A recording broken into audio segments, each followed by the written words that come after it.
When you want to send a strong message to an audience, leaving them with a lasting impression, you've got to use strong languages. And speaking of strong languages, it doesn't preclude slangs. Used in the right context, a slang carries a lot more weight than just words. Over and above, the Nigerian music industry has witnessed largely the use of slangs by artists to add some degree of creativity to their musical works. And through these creative works, the artist gets to make very strong connection with their audience.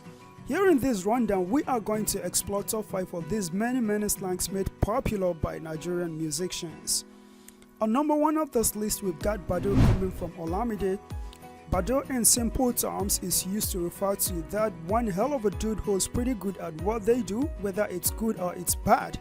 For instance, we can compliment Olamide for being grounded in Afrobeats by addressing him as Baddo. When it's catch double deals, you're going to need a hand to hold, and that one helping hand you've got to hold is your Alobam from Fino, coming up on number 2 of this list. In Igbo language, Alobam is used to refer to a thief or an armed robber, but it's been used in a pretty much different sense by Fino. Alobam is that one buddy who's always got your back. Alobam is a friend in need. Alobam is a friend indeed. From Two-Face or Two Bobo, we've got Nobody Holy Pass coming up on number 3 of this list.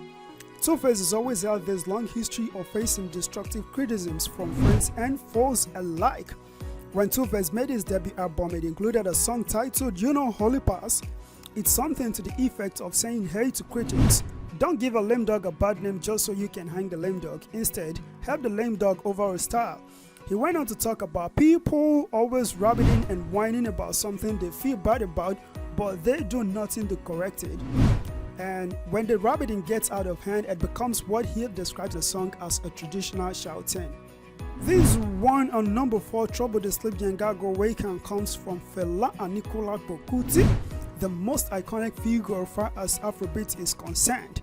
Fela is iconic for his iconic style of music, which is a true depiction of Africanity, and this is very inherent in what we've now come to know as Trouble the Sleep Nyanga Go Waken, popularly used in the African society to mean that people just don't want to let the sleeping dogs lie.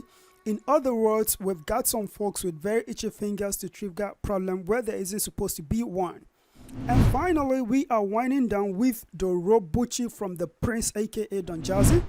Doro in short terms is a symbol of strength. Survival, as we all know in the Nigerian society, is a game of the fittest. Only people who are strong enough to adapt to the system get to succeed. And Doro is one of such people. Doro is that one dude who can fit into any environment, any situation at any time.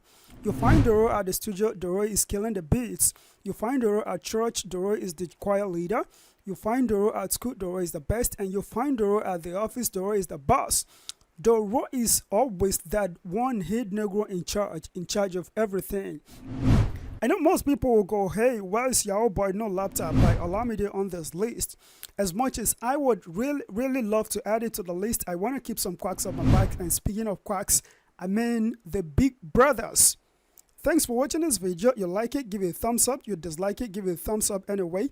And if you want to see more videos like this, please subscribe and turn on the video notification bell.